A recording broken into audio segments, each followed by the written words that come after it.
Petite démonstration de la part d'un modèle très léger, tout léger. Une frêle libellule, devrais-je dire, va tenter de prendre l'air, bien que nous soyons quelque peu chahutés par la bise, qui ne paraît pas très forte, mais je vous rappelle qu'à l'échelle de ces modèles, cela représente déjà un courant passablement fort, et cela peut gêner l'évolution de ces petits modèles. Alors, Théo, quand tu veux, décollage, magnifique décollage de cette demoiselle. Voyez le pilote qui est suspendu sous les ailes de sa machine, entre les deux roues. Ça, c'était vraiment de l'aviation. Le pilote se faisait fouetter la figure par le courant, le souffle de son hélice. Pilotage assez délicat, mais néanmoins très bien maîtrisé par ce modéliste confirmé de paix qu'est le président du groupe de paix, qui se déroulera le week-end prochain, un grand meeting, je le rappelle. Passage au ralenti en-dessus du terrain, vous voyez comme c'est joli, ça chahute à gauche, à droite, le pilote à l'écharpe au vent. Le modèle est tout transparent. Il est construit en balsa et en bambou et en toilet, comme le vrai. Toujours un moteur très silencieux, 4 temps. Et c'est là, sur ces appareils, que ces merveilleux tout-volants sur leur drôle de machine, dans les années 1906-1907, faisaient des vols parfois plutôt hasardeux.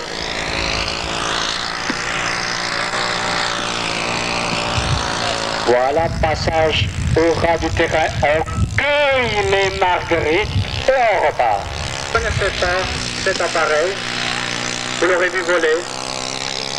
Imaginez Santos Dumont en 1906 parcourir quelques kilomètres sur cette machine en arrière et vous voyez voler Santos Dumont.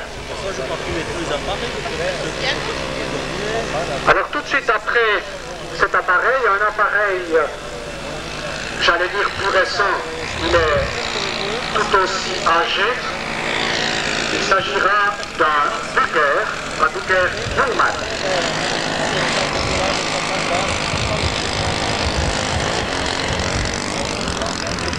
Alors ce Bucher Youngman, il sera piloté par M. Heinz. Donc, se préparer le Bucher Youngman, un avion jaune et rouge, un plan que l'on connaît très bien en Suisse, puisque le major Francis Liardon possédait un tel appareil.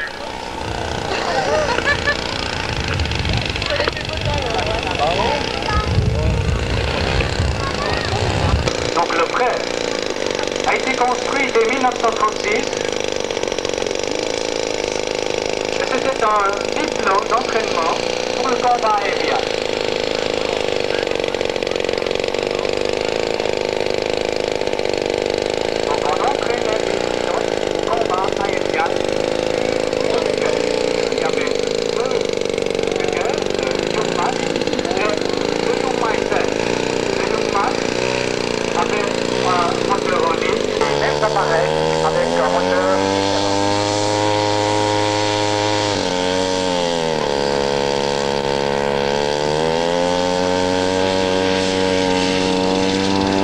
Décollage réussi.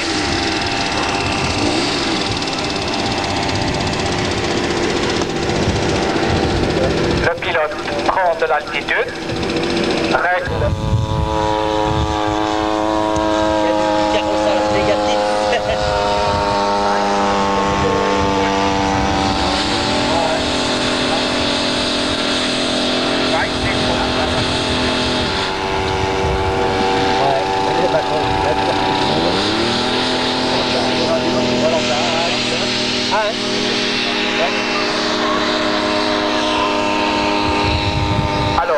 deuxième appareil que vous avez vu maintenant décoller est un énorme appareil d'une envergure de 2,50 m qui a également un quadra avec un réducteur.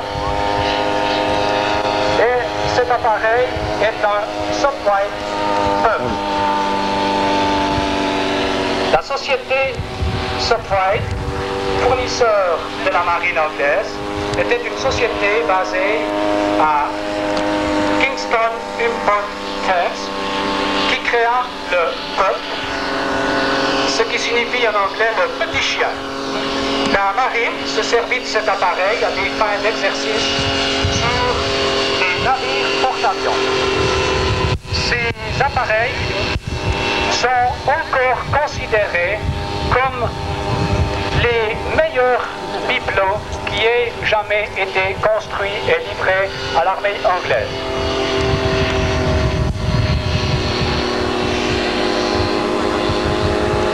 C'est un magnifique appareil. Et vous pouvez entendre la différence de bruit entre les deux moteurs qui sont pourtant semblables dans l'avion jaune. Vous avez un quadra. Dans le Sopwith, vous avez également un quadra. Mais dans le Sopwith, il y a un réducteur, ce qui fait que vont passer vers vous des enfants ou des jeunes filles porteurs de billets de tombola. Je vous prie de leur réserver bon accueil. Il y a une tombola tout au long de la journée avec des magnifiques prix. Cette tombola sera tirée à la fin de la journée. Il y a de nombreux prix, dont un vol d'1 heure avec un ami modéliste qui est aussi pilote grandeur. Un vol...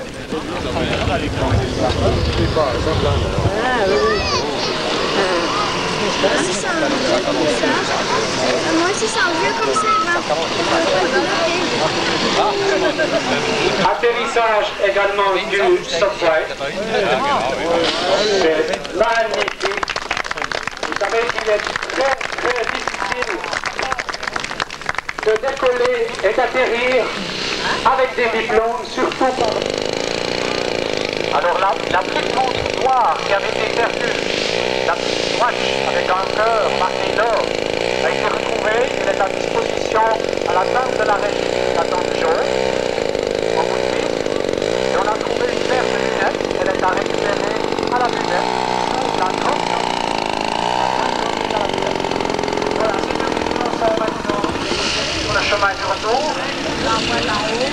Nous allons assister maintenant à la démonstration suivante.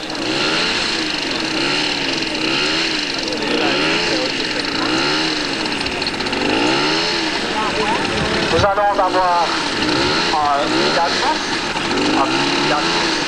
porteur de M. Jouvenat, Charlie, du GMR de B. Et il y aura également un engin très bizarre,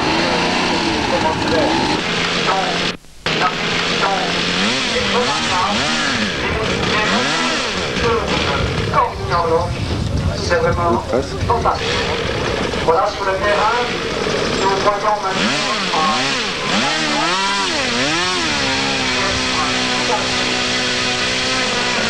dans cet avion.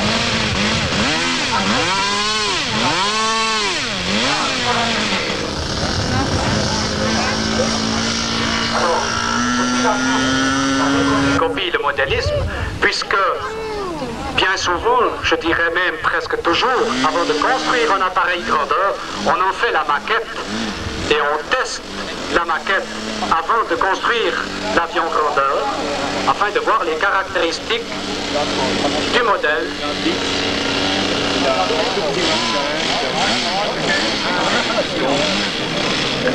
Alors observez bien le premier Pilatus qui a décollé, alors que le deuxième Pilatus, de couleur rouge, de couleur vert glacier, prend l'altitude également. On trouve sur la piste maintenant est un parachute motorisé.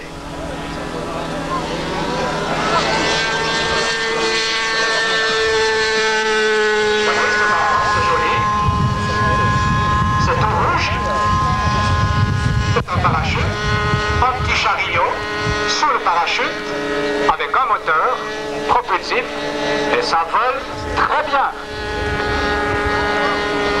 Ce qui vous prouve ce que je disais tout à l'heure, c'est-à-dire que les parachutes que vous avez vus au-dessus de ces deux charmantes dames qui ont sauté tout à l'heure ne sont rien d'autre que des ailes. Vous voyez, à la verticale du terrain, direction Yverdon, le petit parachutiste, avec son aile, qui dirige exactement comme les demoiselles de tout à l'heure. Les demoiselles de tout à l'heure, qui, je l'espère, apprécieront. J'espère que vous voyez maintenant descendre ce petit parachutiste. Eh bien, c'est la réplique, la copie conforme de ce que vous venez de faire tout à l'heure, mesdames. Admirez. Ça, c'est du parachutisme.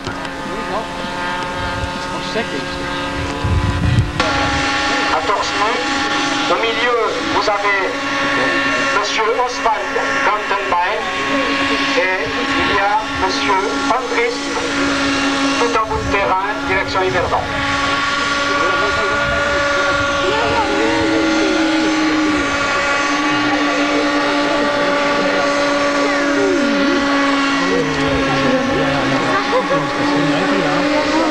Alors ces messieurs vont vous faire un petit programme selon leur préparation et vont vous montrer tout ce qu'il est possible de faire avec l'hélicoptère modèle réduit. Je vous rappelle que c'est en 1923 en Espagne que Juan de la Cierva essayait avec succès son autogire, qui était le précurseur de l'hélicoptère. Ce n'était pas un farfelu, car c'était le seul qui avait maîtrisé la montée, qui avait monté horizontalement au-dessus du fuselage des pales, qui ressemblaient à un moulin à vent, mais qui était déjà ce que l'on trouve sur nos hélicoptères. Et loin d'être fou, la Cierva venait de maîtriser ce système, et ce n'est qu'en 1936 que le premier hélicoptère Pirotor, qui cette discipline n'est maîtrisée que depuis peu. Et vous voyez que monsieur Andris vient de venir cueillir sa casquette avec le patin de son hélicoptère, casquette qui était posée au sol. Ceci pour vous prouver qu'on arrive à piloter beaucoup de précision et l'hélico lui rapporte maintenant la casquette, merci. Il ne la rapporte pas sur la tête parce que c'est un peu dangereux. Mais ces deux messieurs qui sont en bout de piste réalisaient parfois un exercice assez périlleux.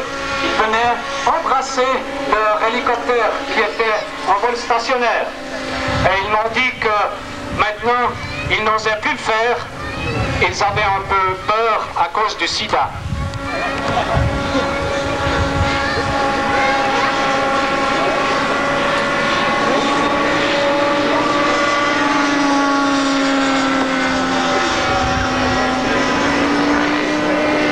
Voyez qu'on arrive avec ces hélicoptères à faire des loopings, des virages très serrés, des tonneaux. C'est absolument incroyable la maîtrise de pilotage de ces messieurs, le degré de perfection de leur pilotage.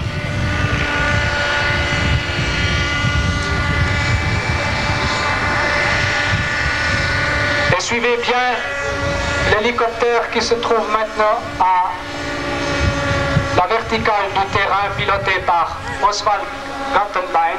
Il est très haut. Il va essayer et réussir, à n'en pas douter, une autorotation.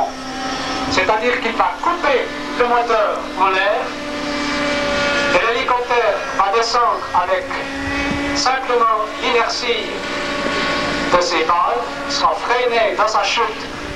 Voilà, c'est fait. Il a coupé le moteur, il descend sans moteur. 360 degrés sans moteur et on se pose sur la piste. Et ça, c'est horriblement difficile. Pour maîtriser ce que M. Blankenwein vient de faire, je vous jure qu'il faut des heures et des heures de pilotage. Alors, deuxième autorotation, sans dégagement à 360 degrés. On va couper le moteur. T'as eu un accident? C'est fait.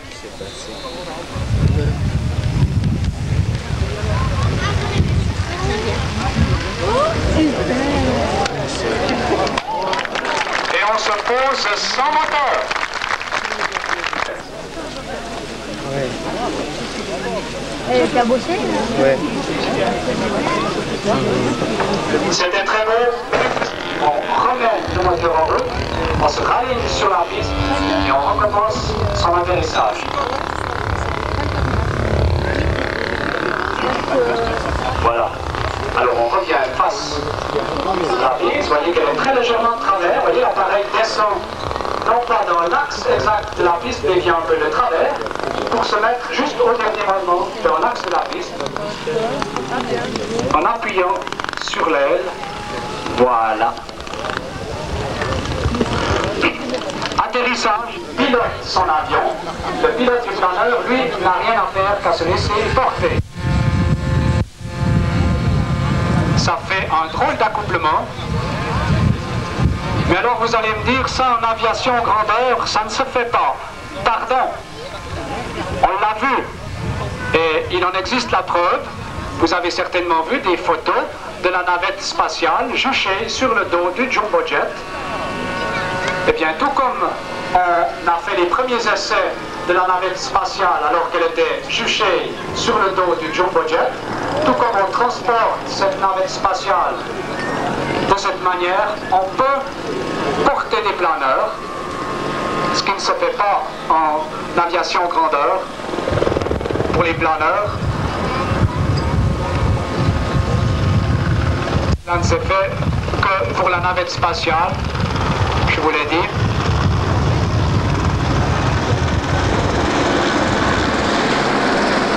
Alors, à altitude suffisante, le pilote de l'avion va larguer son ami modéliste qui lui, à ce moment précis, va commencer à piloter son appareil. Voilà, c'est fait. Alors seulement à ce moment, vous voyez la descente du remorqueur. Il descend très rapidement, alors que le pilote du planeur, lui, commence seulement son vol.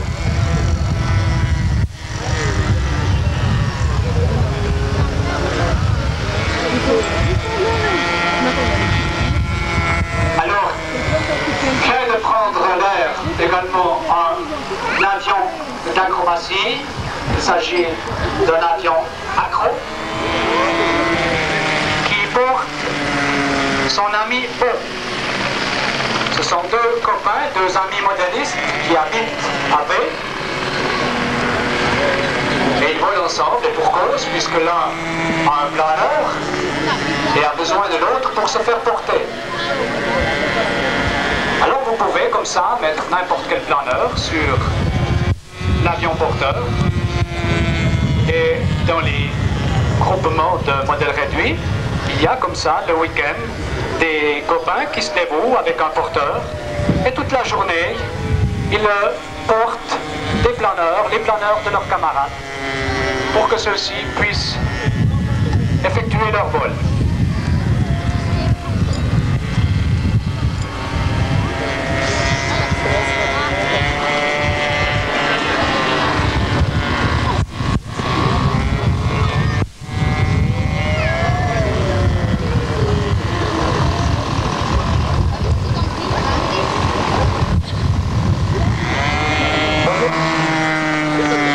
Sur la piste, on montre toutes les possibilités, alors que les planeurs qui étaient portés vont également se poser. C'est des ultra légers modèles motorisés. Les ULM, comme on les appelle, vous le savez, ne peuvent plus voler en Suisse, n'ont plus l'autorisation de voler en Suisse. Et les modélistes, eux, ces petits malins, ils ont continué à en faire parce qu'ils trouvaient ça marrant. Et on peut faire des ULM, modèles réduits, qui sont beaucoup plus petits que leurs grands-pères, qui ont l'avantage de ne pas avoir de pilote. Donc on ne risque pas de blesser quelqu'un, bien que ces appareils soient aussi sûrs que n'importe quel avion. Et l'ULM que vous voyez décoller maintenant, en quelques mètres, appartient à M. Wild, qui nous vient de Suisse allemande. M. Wild qui effectuera d'autres vols avec une superbe machine tout à l'heure, fait un vol vraiment très lent et réaliste avec un ULM ultra léger motorisé. Vous voyez le siège du pilote qui est vide, sur lequel on a installé la radio qui permet de piloter cet appareil. L'avantage des ultra-légers motorisés, vous l'aurez sans doute remarqué et deviné, comme son nom l'indique, c'est ultra léger, ça décolle en quelques mètres, ça se pose pratiquement n'importe où, un tout petit terrain suffit. C'est très... Et vous le verrez, hélas, tout comme modèle réduit.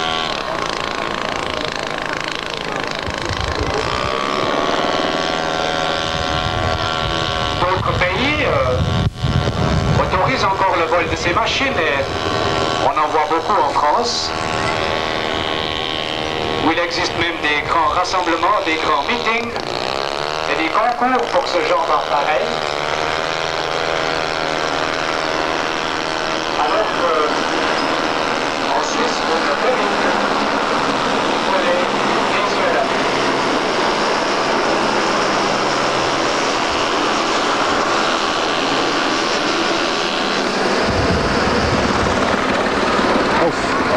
Tellement léger, il y a le vent qui souffle maintenant. Le modèle réduit est utilisé par l'armée pour des exercices de tir. C'est-à-dire qu'au moyen de simulateurs de tir, plutôt que d'envoyer un projectile, on envoie un rayon laser, qui est réfléchi par l'appareil, et on peut ainsi simuler un tir sur un avion. Cet avion est posé sur une catapulte maintenant. Il va être catapulté pour lui donner une vitesse suffisante. Après quoi, il va vous effectuer une démonstration de vol.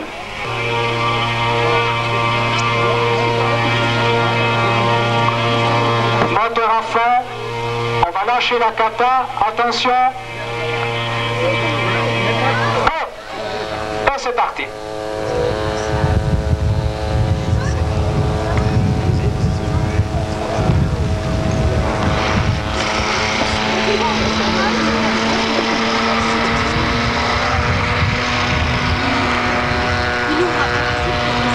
Alors vous voyez, cet appareil n'a pas de train d'atterrissage, il va se poser sur le ventre. Et imaginez maintenant des soldats avec un simulateur de tir qui, je vous le rappelle, à la place d'envoyer un projectile, envoie un rayon lumineux. En œuvre, la mise en service d'un appareil tel que celui-ci est bien meilleur marché qu'un appareil grandeur. L'heure de vol ici coûte bon marché. Des appareils plus sophistiqués de ce genre existent dans l'armée israélienne et dans d'autres armées. Un appareil est également en développement en Suisse pour des missions d'observation.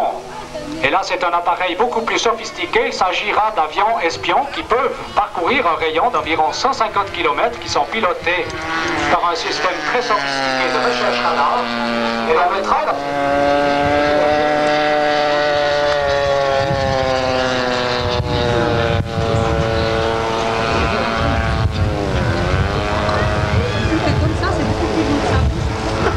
l'utile à l'agréable, faire son service militaire en pilotant des modèles réduits, ça doit être assez amusant. Vous voyez que ces appareils sont également très acrobatiques, pas très bruyants, moins bruyants qu'un avion grandeur en tout cas, ce qui fait qu'on peut s'entraîner au tir sur une cible mouvante, sur un avion, en utilisant un appareil peu bruyant, économique, avec les deux hélicos,